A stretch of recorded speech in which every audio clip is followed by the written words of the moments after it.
வணக்கம் ஃப்ரெண்ட்ஸ். இன்னைக்கு வஞ்சிர மீன் பொரிச்ச மீன் குழம்பு. 2 துண்டு வஞ்சிர மீன், இஞ்சி அரைச்சது, பூண்டு அரைச்சது, கொத்தமல்லி தூள், மீன் மசாலா, சிக்கன் சில்லி பவுடர், மஞ்சத்தூள், வெந்தயம், கடுகு,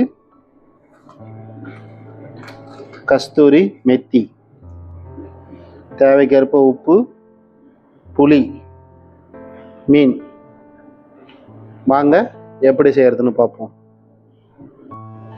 ஆரம்பிக்கலாமா? ஃபஸ்ட்டு கொஞ்சமாக லெமன், எலுமிச்சம்பழ சாறு,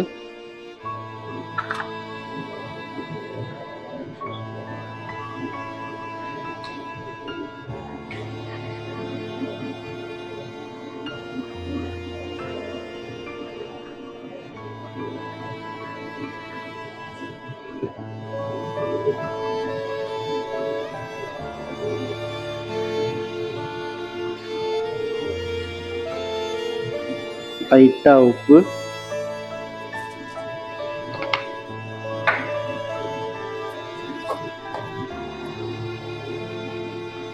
கொஞ்சோண்டு மிளகாத்தூள்,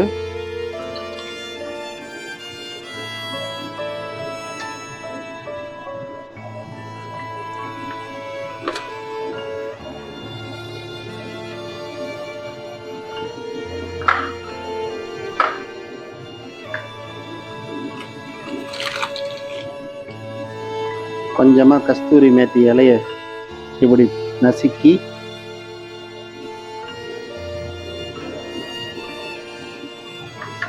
ரெண்டு பக்கம் போட்டு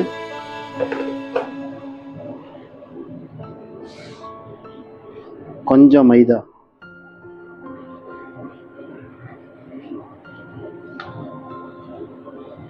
கடை இந்த பக்கம் கொஞ்சம் திருப்பி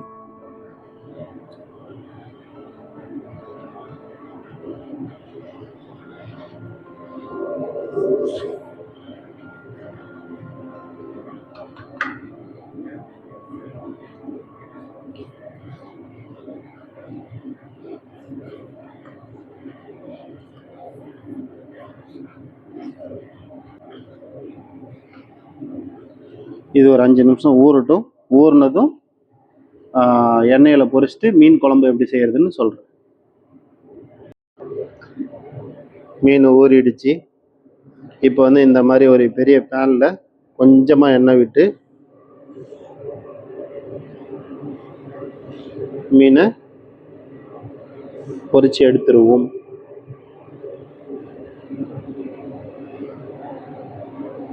ஏன்னா இந்த மீனை பொரிச்சு எடுத்தால் தான் உடையாம குழம்புல இருக்கும். இல்லைன்னா நம்ம போட்ட உடனே அப்படியே 4 உடஞ்சிரும் வஞ்சிர மீன்.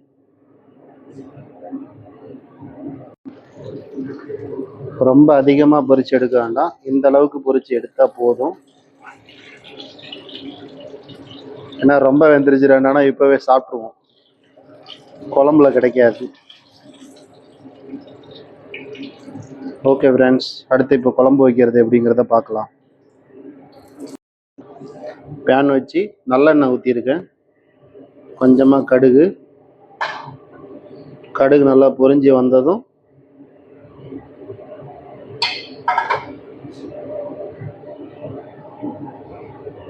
இந்த மாதிரி பொரிஞ்சு வரணும். பொரிஞ்சு வந்தோடனே வெந்தயம்,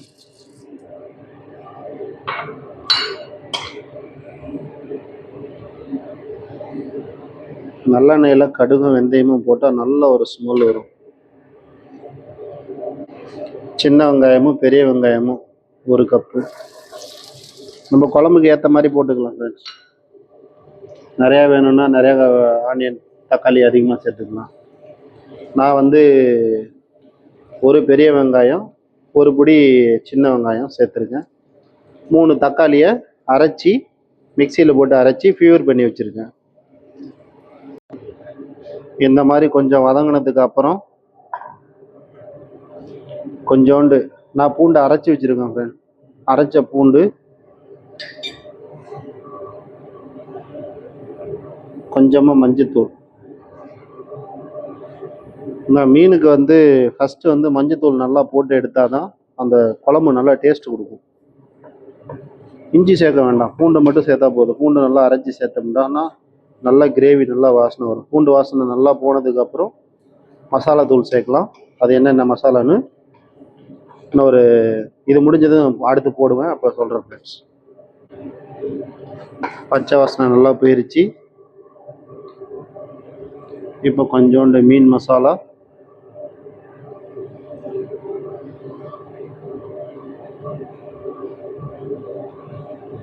தேவைக்கு ஏற்ப காரம்,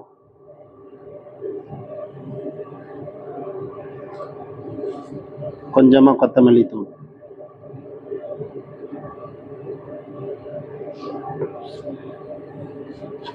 நல்லா பச்சை வாசனை போகிற மாதிரி இந்த எண்ணெயிலேயே வதக்கிட்டோம்னா அடுத்து தக்காளி போட்டுறதுக்கு நல்லாயிருக்கும். காரம் அடிக்காது, குழம்பு நல்லா வரும். நல்லெண்ணெயிலேயே மசாலா தூள் வதங்கிட்டோம்னா அந்த நல்லெண்ணெய் ஸ்மெல்லும் வராது. பச்சை வாசனை போயிருச்சு. இது வந்து 3 தக்காளி, மீடியம் தக்காளி அரைச்சி வச்சிருக்கிற பேஸ்ட் சேர்த்தாச்சு. ஒரு நெல்லிக்காய் சைஸ் புளி கரைச்சி வச்சிருக்கிறேன். இது தக்காளி நல்லா கொதி வந்து பச்சை வாசனை போனதுக்கப்புறம் புளியை வந்து ஊற்றணும் ஃப்ரெண்ட்ஸ். நல்லா இப்போ தக்காளி பச்சை வாசனை போக கொதி வந்துருச்சு. இப்போ வந்து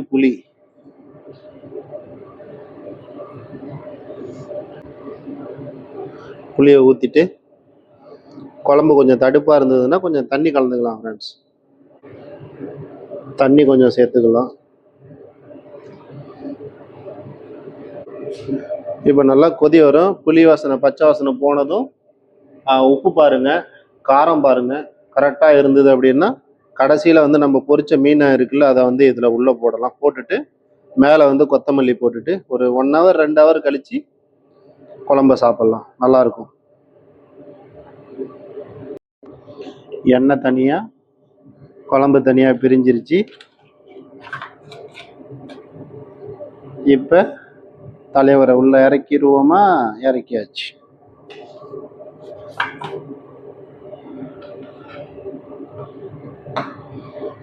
தலைவரை உள்ள இறக்கிட்டு கரெக்டாக ஒரு 5 நிமிஷத்தில் எடுத்துருங்க, ஆஃப் பண்ணிடுங்க அடுப்பை.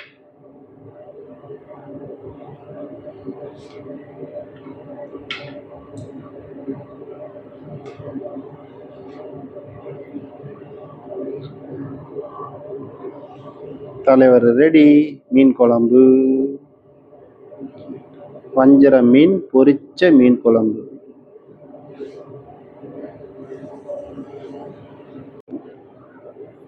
தலைவர் ரெடி ஃபேன். பொரிச்ச வஞ்சர மீன் குழம்பு அப்படியே அல்வா துண்டு மாதிரி